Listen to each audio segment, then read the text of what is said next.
Okay, welcome to the return of Neighborhood News. George Webb investigates. Hey, George. Hey, Aaron, out here on the road in Michigan. Obviously, Donald Trump here tonight. It's your one of your family members' birthday tonight, so we won't be able to cover the event live, but we will be on the road here. And we're next to the Michigan State Police right here, and we're informing them of the whereabouts of Paul Whelan and other people who bring snipers into the United States because we think that's pretty important. We think it's important for Trump to survive till election day, survive until certification, and then survive until inauguration. Well, it's not important that he talk about tariffs, but that is what's going to end up happening all night, right? He's just tariffs, 7,000% tariffs, 8,000,000% tariffs. The tariffs are never enough. We got Mark with here. It'll be a tariff-heavy speech tonight, I'm sure. Yeah, I mean, I think he's going to be speaking to the auto workers. Given the fact he's going to be down there at the TCF Center that we made so famous because we were there before the election shenanigans. If you remember, that was where Mark Elias with the Hillary Clinton law firm kept open there we go. You keep going. You keep talking. I muted them. They're just doing the President Trump. There. Yeah, moments away. This is the Right Side Broadcasting feed, I think, probably. So, yeah, he's making some whistle stops, I think. But you remember Warren Flood. Warren Flood was, of course, the guy who, remember how the deep state works, how they get your assets, either war or flood. But Warren Flood was the guy whose metadata name was on the bottom in the Microsoft documents of all the Guccifer documents. There was this Guccifer that was over in Eastern Europe, and he was the one hacking into the DNC. Remember, he was the one hacking, and then he was selling the secrets to different reporters, right? That's what the DNC wanted you to believe. No, it was Warren Flood. It was Warren Flood that had those secrets. It was Warren Flood. The metadata was an insider. It was a DNC insider that actually created the whole fake hoax of Guccifer. And they tried to entrap all the reporters in Washington, making an illegal deal for those emails, for those Hillary emails, if you remember. And then they leaked them out through Julian Assange, through supposedly saying a guy named Seth Rich leaked them. So, but Warren Flood, based in Detroit, based in down by the TCF Center, with the red Ferrari, running around with his red Ferrari 3 a.m. Remember, he was a really close associate of Joe Biden. He was the mining advisor of Joe Biden when Joe Biden was in Canada, right, for all the earth resources and so forth, with a guy named Frank Giustra and the Clinton Foundation. So we just took it upon ourselves, as we do, to go to the Michigan State Police. And we always have a chance to talk to a few police officers and just say, hey, have you heard of this Paul Whelan guy? He's bringing in these snipers from overseas. They tend to show up. They were in Novi at the hockey rink. Some of the males, some of the females were brought in. Kelly's Services over there in Troy, Michigan. Were you aware of this guy? Here are the types of people he's brought in. 12 every 2 years, 12 every election cycle. He brings in these snipers because we've had three, Aaron. We've had 3 sniper events since the convention. Since a few days before the convention, 3 sniper attempts, maybe 4. So it's worth looking into. It's worth making the Michigan State Police aware of these people. Hopefully nobody's using fake uniforms. He would use fake uniforms. Was the story, but so much there with Mr. Paul Whelan. I still think the assassination attempt 2 and 3 are suspicious to me. I think those are school play operations to detract from crooks, or the crooks. The Crook shooting there in Butler, Pennsylvania, I think is still the one that can offer us the most opportunity as researchers. But so you guys are on the way to see Donald Trump there in Detroit tonight. He'll be at Huntington Place. I don't know if you guys will get in or not, or maybe just do the Crooks walk outside and say hello to all the vendors. That's the plan. Yeah, that's the plan. How that goes. He is inside there this evening. We think it's more important to be talking to the state police the moments before these critical hours, 2 or 3 hours, not right before the event, but 3 or 4 hours before the event. We think it's critical to talk to the state police because then we know it's fresh in their mind. We know it's something that they're going to act on, and then they can communicate through that their chain of command. This is when Crooks. This is the critical time when Crooks is taking that walking the Green Mile or walking the Crooked Mile. And remember all the cameras. There's no cameras, right? American Glass Research. I go 5 times in Toledo. I go to American Glass Research 5 times. I elicit a security response. But the one day the cameras were off were the days where Crooks was walking the Crooked Mile. Remember, it was about 100 minutes before the event. So we like to about 120 minutes before the event. We always like to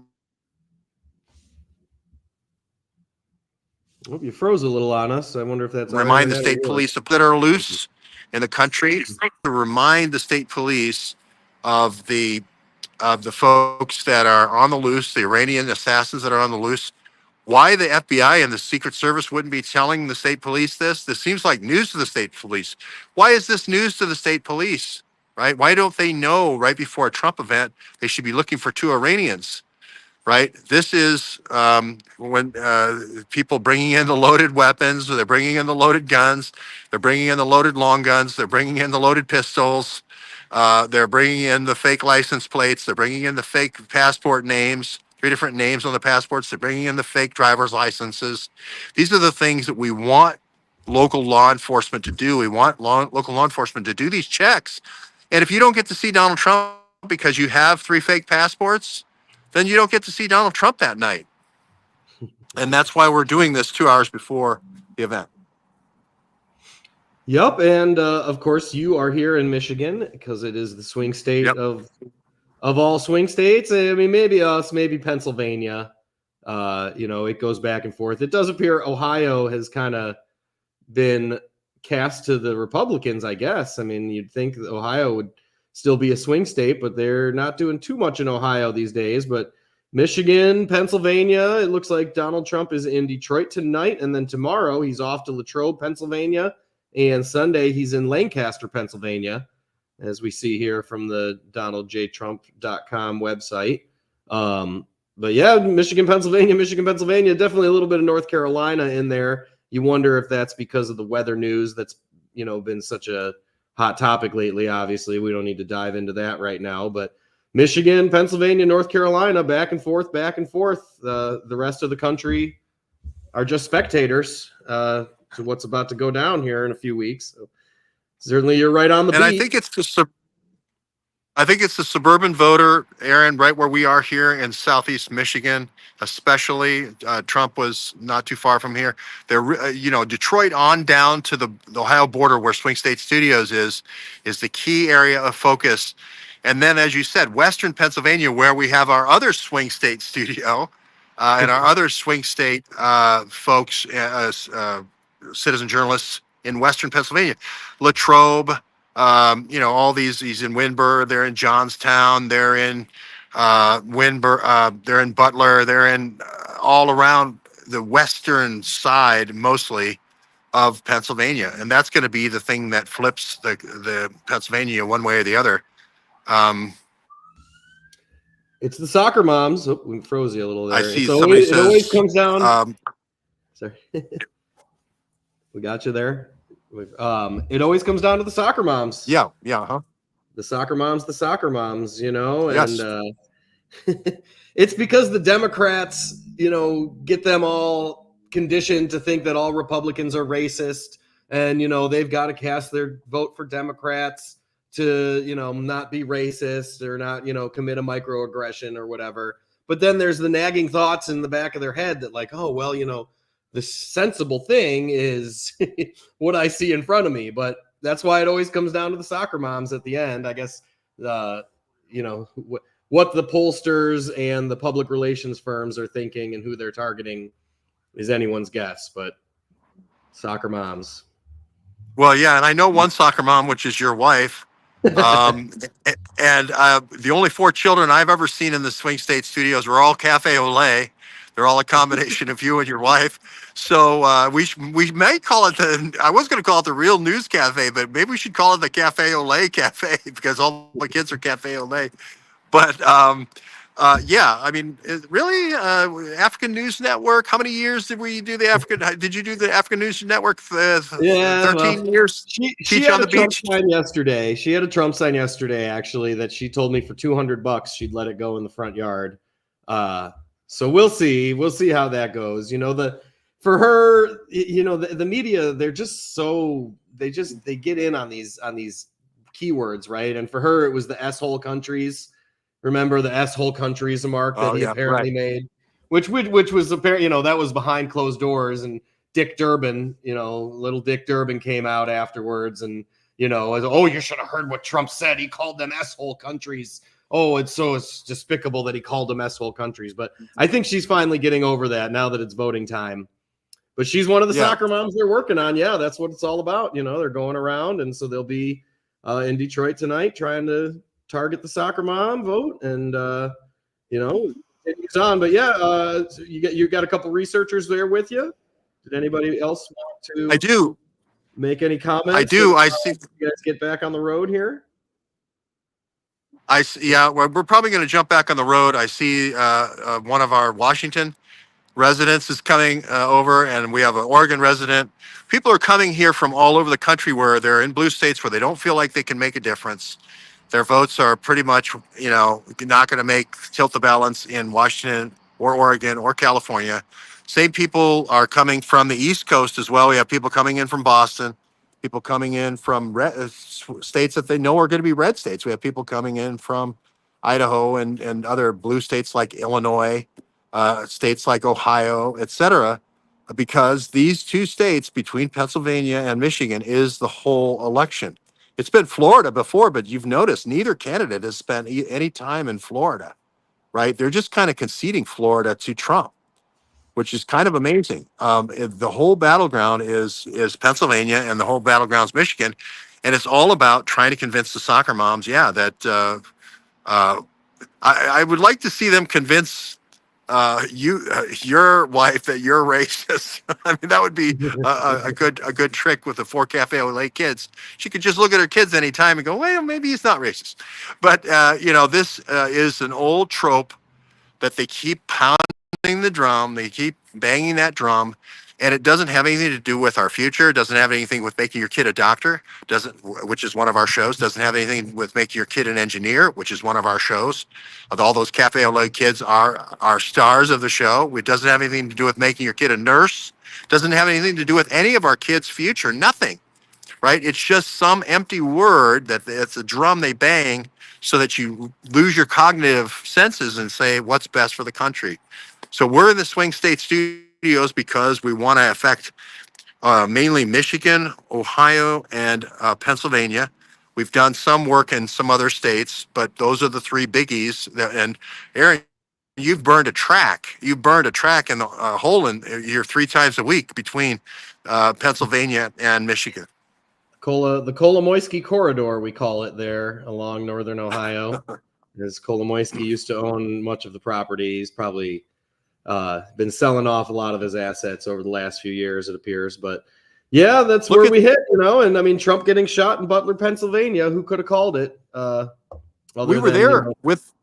We were there, if you remember. We had a charrette scheduled for Shippingport, which is right next to Monaco, which is the guys who abandoned the roof, the Tony guys from Butler County, those snipers that abandoned the roof to let Trump be unguarded when he took the stage.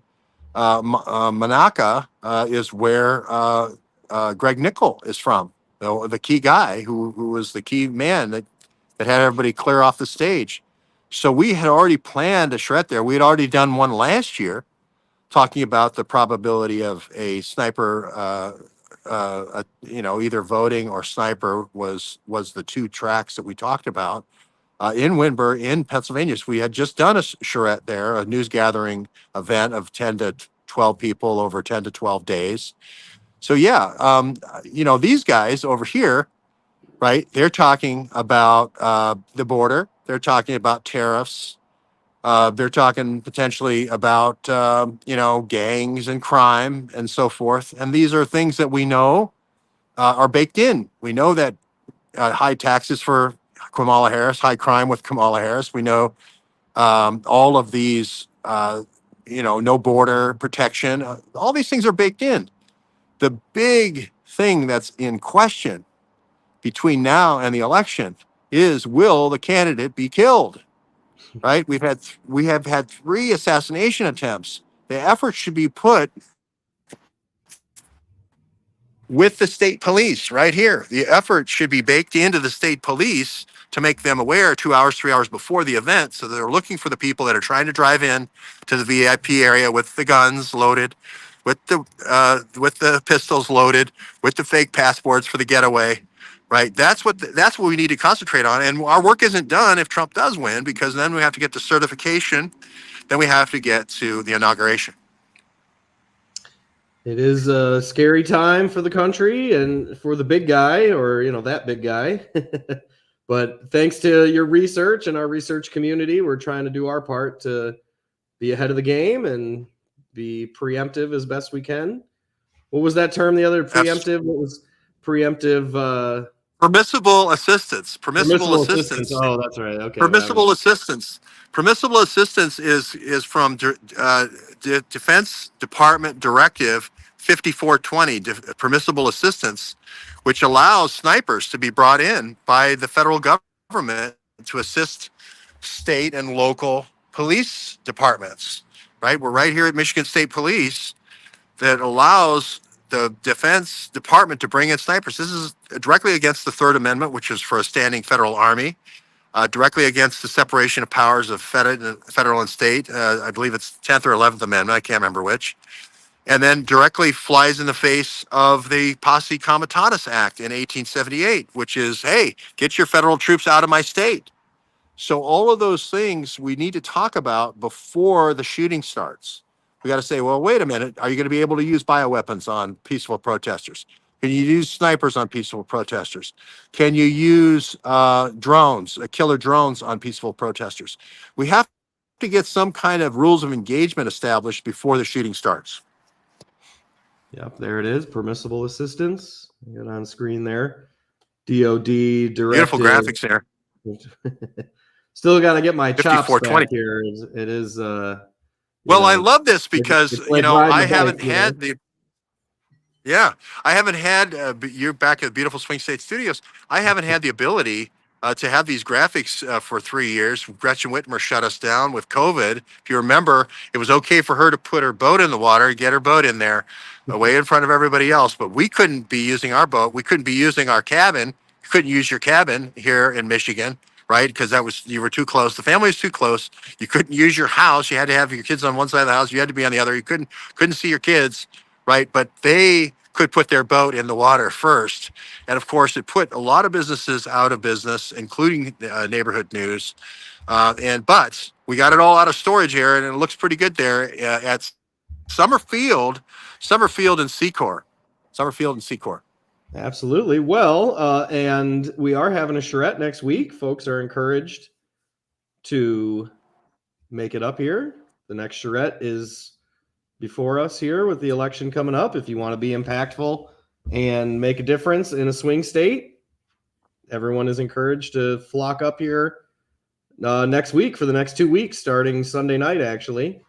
And they got books. We've got all. Yeah. Yeah. We have all the books. Send us a DM or an email or reach out. I don't know how we should tell everybody to reach out. The usual kibbutz channels, I guess, for now. But charrette next week. Come one, come all. Yeah, come one, come all. George, you'll be here, of course. Yep. Through it all. We'll meet Mark, meet Aaron, meet myself. We'll meet all the other people and researchers all over the United States. Be part of something really great. This is going to be the AI charrette. We're going to learn how to use AI as a force multiplier to develop content, to find content, to search content. We're going to be talking about Apple Intelligence. We're going to be talking about Google's Gemini. We're going to be talking about the ChatGPT products, the ChatGPT 5.0, or some people are calling it 1.0. We're going to be talking about using AI for storytellings with Google Lumiere. We're going to be looking at some of the other products. as well as those come down the pike. So this is going to be the AI summit, and this will also improve your personal life. It'll improve your business life to be able to find things that you've been looking for, and also create messaging for your business, for your family, help your kids become a doctor, help your kids become an engineer or a nurse. It'll dramatically improve your ability to go through your email, so you'll be able to sort out and find the most important things to you and your business and to your family.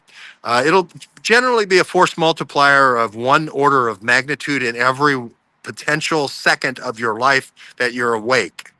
But that's it. That's the only benefits you'll get if you come to Michigan. But we want to make it the AI hands-on charrette for all the parts of the journalism process, for the finding of the information, the awareness of the information, the processing of the information, the analysis of the information, the culling of the information, the setting of priorities, the setting of filters, the setting of bots so that you can get automatic retrieval. All these things are going to be put together. We're not going to make this one, Aaron, because of the traffic situation and because of the football game tonight. Michigan's playing, I believe, Purdue tonight, and we hit some traffic here on 23. But we will be. We are on the road with Donald Trump. We're not far from this location, but we're not going to make it there in time. So It looks like this is actually a little pre-stop here. This is an Oakland County visit that he's doing. Yeah, we were hoping. Yeah. We're hoping to get there. We were hoping to get there. I had to do a little bit of an upgrade on a couple of products.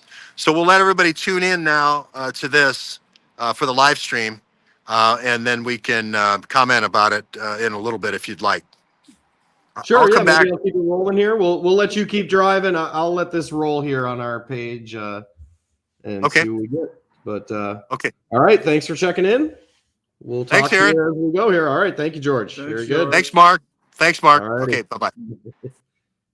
All right. Let's see what they've got to say here in Oakland County, Michigan, with the Donald Trump. Thank you very much, everybody.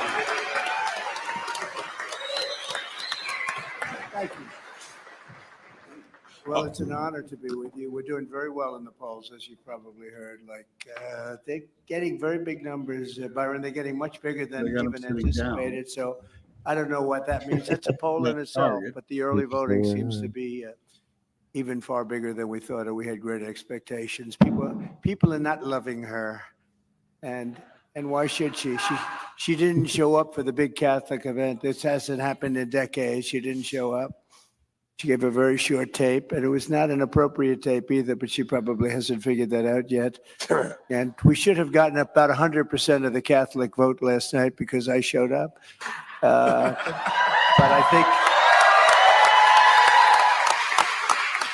think we're doing very well, and we're going to find out very soon. And what I'd like to do is maybe before saying anything, I'll finalize it out, but maybe we can go through the folks and we can see what they have to say and how you've been doing. And I know one thing, everybody did better 4 and 5 and 6 years ago than they're doing now. That's one thing I know. So why don't we do that? And then we can maybe say a few words. You know, you have a great gentleman running for the Senate, and he's been a friend of mine for a long time, and he's a very talented guy. And I hear he's it's not easy, you know, to win these things. It's not easy. But he's doing a great job. He's taken, I hear he's taking a lead. We'll see what happens, but I hear he's taking a lead. So, Mike, we'll talk in a couple of minutes. How about we'll go through it pretty quick, Dale, and then I'm going over to make a little speech in front of 10,000 people. You think this is an easy life I have, right? I go from here, I say, am I finished? They say, no, sir, you have one more speech. Oh, good. Where is it? What is it, 20 minutes, 30 minutes away? Is anybody going? It's about, we'll get you in 10,000 people. But so Dale, go ahead, please. Thank you. Dale, take it away. You're looking good, Dale. Look at the arms on this guy. He's Oh, almost Mr. President, real quick, one thing before. before Dale begins. Yes. Understand, Dale's a third-generation union worker, dedicated Teamster car hauler. So I know Dale has a lot of concerns about the auto industry.